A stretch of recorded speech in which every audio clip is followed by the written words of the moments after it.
Bonjour mes reines. Aujourd'hui dans cette vidéo je voulais vous partager 5 conseils tout simples que vous pouvez mettre en place tout de suite pour démarrer un mode de vie sain. Juste avant de rentrer dans le vif du sujet, je vous rappelle qu'il y a en ce moment le défi Reset Métabolisme qui est gratuit. Il s'agit d'un défi de 30 jours. Vous avez 3 jours d'accès à des petites recettes faciles et simples à préparer et 30 jours de petites séances, de mes séances fitness. Je vous partage mon expérience personnelle à travers ce défi Reset Métabolisme. Alors, pour vous inscrire, il vous suffit donc de cliquer sur le petit i là comme info, vous rentrez votre adresse mail et vous n'aurez plus qu'à télécharger le défi Reset Métabolisme. Alors maintenant, quels sont donc ces conseils, ces 5 conseils qui peuvent vous aider à démarrer un mode de vie sain? Le tout premier conseil, il va sérieusement vous surprendre, je pense. C'est pas tout à fait ce à quoi vous vous attendiez, c'est de changer votre mode de pensée. Et je vais même dire, pas seulement votre mode de pensée, mais surtout aussi votre façon de vous exprimer. Je m'explique. Souvent, quand on manque de confiance en soi ou quand on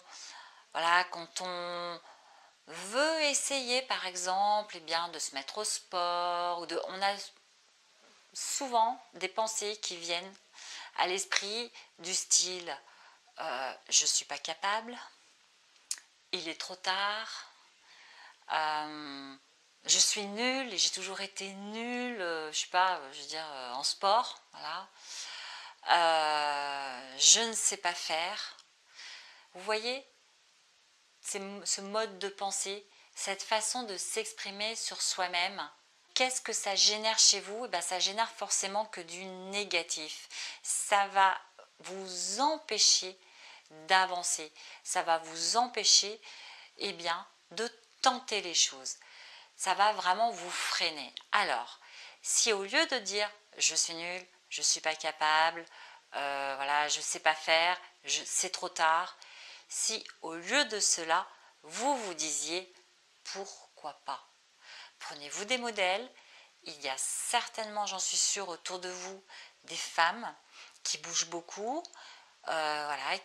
qui ont atteint l'objectif que vous voulez atteindre. Alors si elles l'ont fait elles, pourquoi pas vous?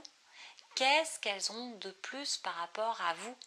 La seule chose qui a fait la différence, c'est la volonté de passer à l'action et surtout aussi après, la détermination et la persévérance.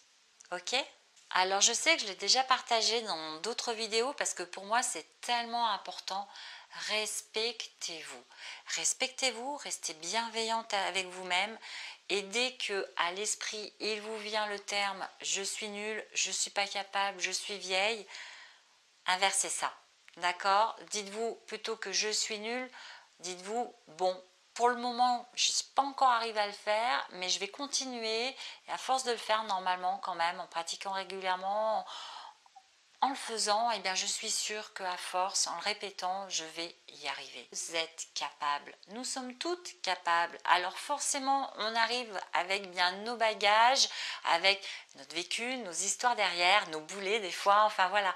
Forcément, il y a des choses dans notre vie qui, parfois, on a vécu parfois des choses plus difficiles qui vont faire que du coup moralement, mentalement, c'est peut-être plus compliqué de s'y mettre et que du coup on a plein de freins comme ça qui nous arrêtent et c'est spécialement les freins que nous avons dans notre tête, hein, c'est spécialement ça qui nous arrête et qui nous empêche d'avancer. Alors faites sauter ces barrières que vous vous mettez toute seule, faites sauter ça et allez-y, allez-y, accordez-vous le droit de changer. C'est possible. À votre vitesse, à votre rythme, faites tous les jours un petit pas en avant. Et commencez donc déjà par vous respecter, par être bienveillante envers vous-même. Changez votre discours sur vous. C'est mon premier conseil. Le deuxième, pour que vous démarriez un mode de vie sain, équilibré, pour améliorer votre santé, en plus de votre apparence physique, ça compte quand même, on est bien d'accord. ça passe même avant tout, eh bien, commencez par faire de petits pas. Alors justement, ça rejoint ce que je vous disais juste en amont. Eh bien, commencez à vous dire, ok, c'est possible. Par contre, je ne suis pas capable, peut-être, voilà, quand vous vous dites, je ne suis pas capable de courir, alors ok, vous vous dites, courir pour moi, c'est compliqué actuellement. Qu'est-ce que je peux faire à la place? Marcher, je suis sûre que vous pouvez marcher, ok? Donc, instaurez-vous une routine où, eh bien, 4, 5 fois par semaine, eh bien, vous allez marcher. 5 minutes, 10 minutes, allez marcher comme ça un petit peu. Mais alors, ce qui compte surtout, c'est la régularité. Alors, donc, je parlais de 4, 5 fois par semaine. Au minimum, allez-y 3 fois par semaine parce que pour s'instaurer une nouvelle routine, eh bien, il faut vraiment la pratiquer régulièrement. Donc, minimum 3 fois par semaine. Et allez-y ne serait-ce que 10 minutes pour commencer, mais allez faire 10 minutes de marche. Voilà, mettez ça, calez ça dans votre quotidien. Et si votre problème, c'est plutôt l'alimentation, si vous avez tendance plutôt à subir vos repas plutôt qu'à les apprécier et les organiser, eh bien justement, posez-vous et réfléchissez sur comment vous pouvez améliorer un de vos repas. Et c'est là justement que j'arrive au troisième conseil. Troisième conseil pour démarrer un mode de vie sain.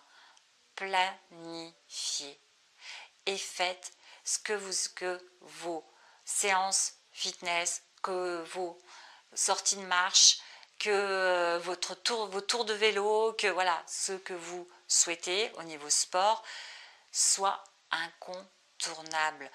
Tenez-vous à votre agenda. Sachez exactement quand est-ce que vous allez faire votre sport. Et côté alimentation, puisque justement j'en parlais, c'est pareil. Commencez à planifier par exemple votre repas du lundi. Sachez à l'avance ce que vous allez manger le lundi. Ça va vous permettre d'organiser vos courses en fonction, en amont, et du coup de vraiment manger ce que vous aviez prévu et d'éviter voilà, les grignotages, les repas en 4e vitesse, la malbouffe et tout le reste. Et en plus, en faisant comme ça, vous allez même économiser de l'argent. Donc, troisième conseil, planifiez, faites que ces rendez-vous avec vous-même, faites que ces rendez-vous santé, faites que ces rendez-vous sport, ces rendez-vous préparation, voilà, organisation de repas soient incontournables dans votre agenda. Faites que vous les respectiez comme vous respectez un rendez-vous pour aller voir votre médecin. Ça doit être exactement la même priorité pour vous. Le quatrième conseil, il est de boire. Buvez.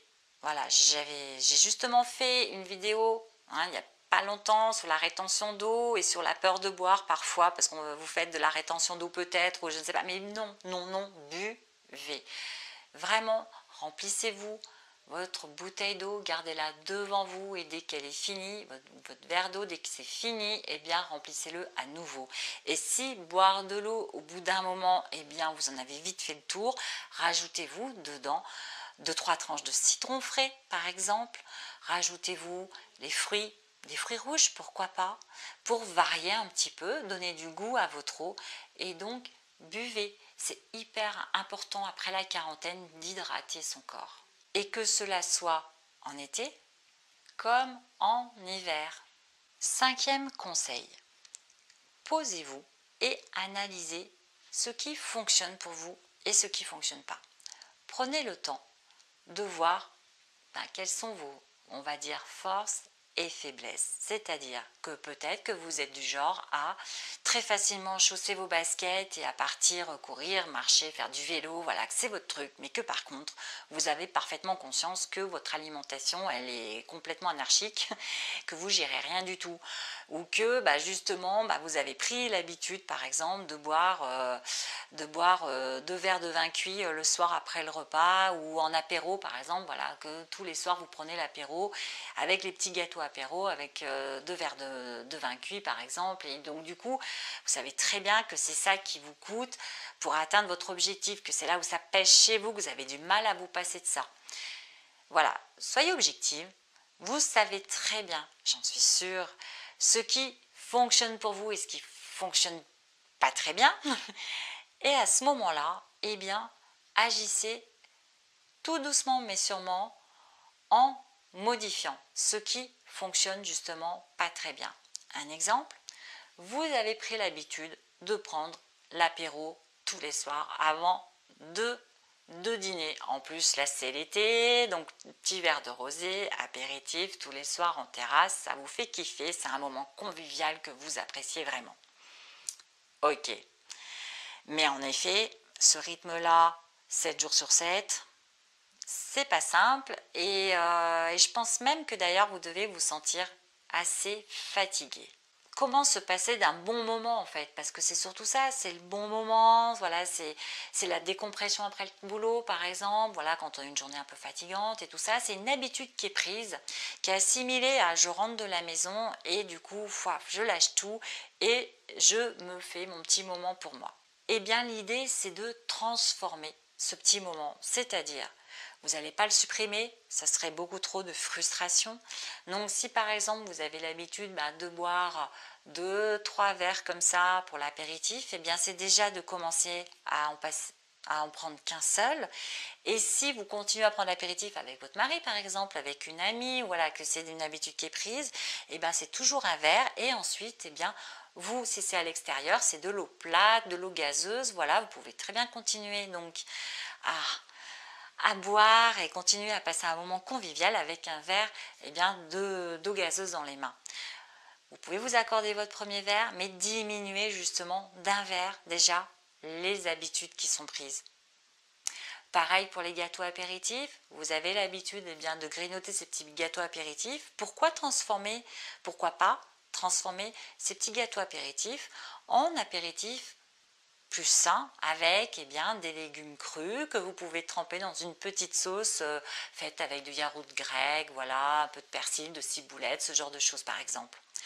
Pensez à transformer cette mauvaise habitude que vous avez prise pour petit à petit arriver à faire qu'elle ne soit plus aussi, on va dire, nocive pour votre santé et votre bien-être. Je terminerai cette vidéo juste en vous demandant de vous donner l'autorisation, de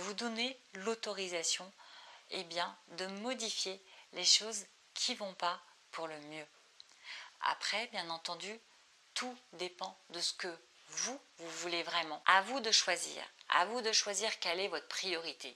Si votre priorité, c'est votre hygiène de vie, c'est de la changer, de l'améliorer, eh bien, démarrez alors, dès maintenant, votre changement.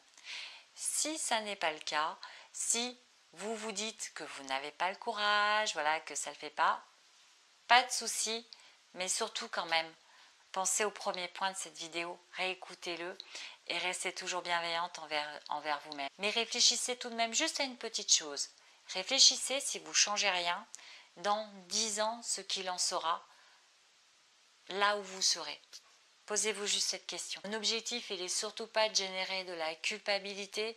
Mon objectif, il est surtout de générer peut-être une petite impulsion, voilà, un petit quelque chose qui fasse que, vous transformiez 2-3 petites choses dans votre vie, que ce soit, de plus bouger, de faire un peu plus attention à votre alimentation. Si déjà j'arrive à faire ça, c'est top. Je vous retrouve dans une toute prochaine vidéo.